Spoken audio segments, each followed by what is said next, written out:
और दोस्तों, स्वागत करते हैं आपका हमारे चैनल में। दोस्तों, धार्मिक और आध्यात्मिक कहानियाँ सुनने के लिए हमारे चैनल को जरूर सब्सक्राइब करें। सर्वप्रथम आपको शारदीय नवरात्रों की हार्दिक शुभकामनाएं। आज माँ ब्रह्मचारिणी जी का दूसरा दिन है। नवरात्र के दूसरे दिन माँ ब्रह्मचारिणी देवी की पूजा की जाती है। माँ ब्रह्मचारिणी की उपासना करने से व्यक्ति को त्याग, सदाचार और संयम की प्राप्ति होती है। देवी ब्रह्मचारिणी की उपासना करने वाले मनुष्य अपने हर कार्य में सफलता पाते हैं। ये जीवन में जिस बात का संकल्प कर लेते हैं उसे अवश्य ही पूरा करके दिखाते हैं। देवी ब्रह्मचारिणी माँ दुर्गा की 9 शक्तियों में से दूसरी पूजनीय शक्ति है। अपर्णा और उमा देवी ब्रह्मचारिणी के विभिन्न नाम हैं। ऐसी मान्यता है कि जो भी मनुष्य नवरात्रि में देवी ब्रह्मचारिणी की उपासना करता है उसके जीवन में आने वाली सारी रुकावटें दूर हो जाती हैं और उसे हर कार्य में सफलता प्राप्त होती है। इसके अलावा उसके जीवन की सारी परेशानियों का नाश होता है। देवी ब्रह्मचारिणी के दाहिने हाथ में जप की माला होती है और बाएं हाथ में कमंडल रहता है। माता ब्रह्मचारिणी साक्षात ब्रह्म का स्वरूप है, क्योंकि इन्होंने भगवान शिव को पाने के लिए कठिन तपस्या की थी, इसलिए ये तपस्या का मूर्तिमान रूप है। देवी ब्रह्मचारिणी के अन्य कई प्रसिद्ध नाम हैं: शिव स्वरूपा, नारायणी, विष्णु माया और ब्रह्म स्वरूपिणी। शास्त्रों के अनुसार देवी ब्रह्मचारिणी की एक कथा है। चलिए आइए अब हम उस कथा की ओर अग्रसर होते हैं। पूर्व जन्म में इस देवी ने हिमालय के घर पुत्री स्वरूप में जन्म लिया था और नारद जी के उपदेश से भगवान शंकर को पति रूप में प्राप्त करने के लिए घोर तपस्या की थी। इस कठिन तपस्या के कारण इन्हें तपस्चारिणी अर्थात ब्रह्मचारिणी के नाम से जाना गया था। 1000 वर्ष तक इन्होंने केवल फल फूल खाकर ही बिताए और 100 वर्षों तक केवल जमीन पर रहकर शाप पर निर्वाह किया। कुछ दिनों तक कठिन उपवास भी रखे और खुले आकाश के नीचे वर्षा और धूप के घोर कष्ट भी सहे।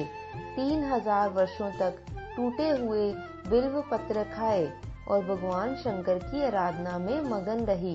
इसके बाद तो उन्होंने सूखे बिल्व पत्र खाना भी छोड़ दिया।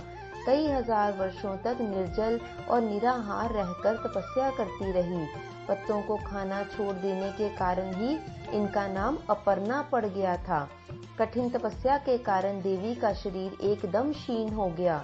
देवता, ऋषि, सिद्धगण, मुनि सभी ने ब्रह्मचारिणी की तपस्या को अभूतपूर्व पुण्य कृत्य बताया और सराहना की और कहा, हे देवी, आज तक किसी ने इस तरह की कठोर तपस्या नहीं की है थी। यह आपसे ही संभव थी। आपकी मनोकामना परिपूर्ण होगी और भगवान चंद्रमौली शिव जी तुम्हें पति रूप में प्राप्त होंगे। अब तपस्या छोड़कर तुम शीघ्र घर लौट जाओ और जल्द ही आपके पिता आपको लेने के लिए आ रहे हैं। लेकिन माँ ने तब तक तप समाप्त नहीं किया जब तक स्वयं शिव जी ने उन्हें साक्षात दर्शन ना दे दिए हों। उनसे आशीर्वाद मिलने के उपरांत ही माँ अपने घर की ओर प्रस्थान की।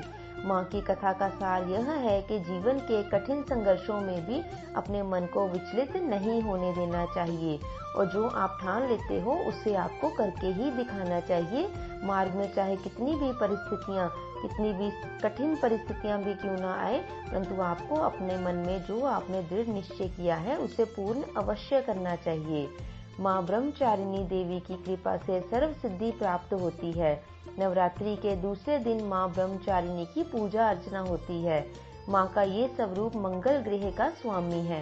ब्रह्मचारिणी की पूजा करने से जिन लोगों की कुंडली में मंगल का दोष होता है उसका प्रभाव कम हो जाता है।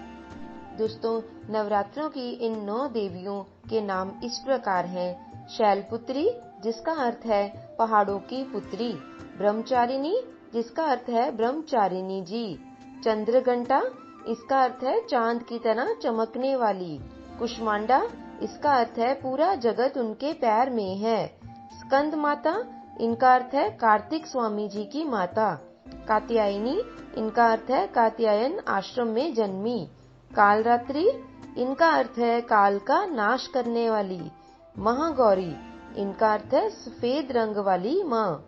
सिद्धिदात्री, इनका अर्थ है सर्व सिद्धि देने वाली।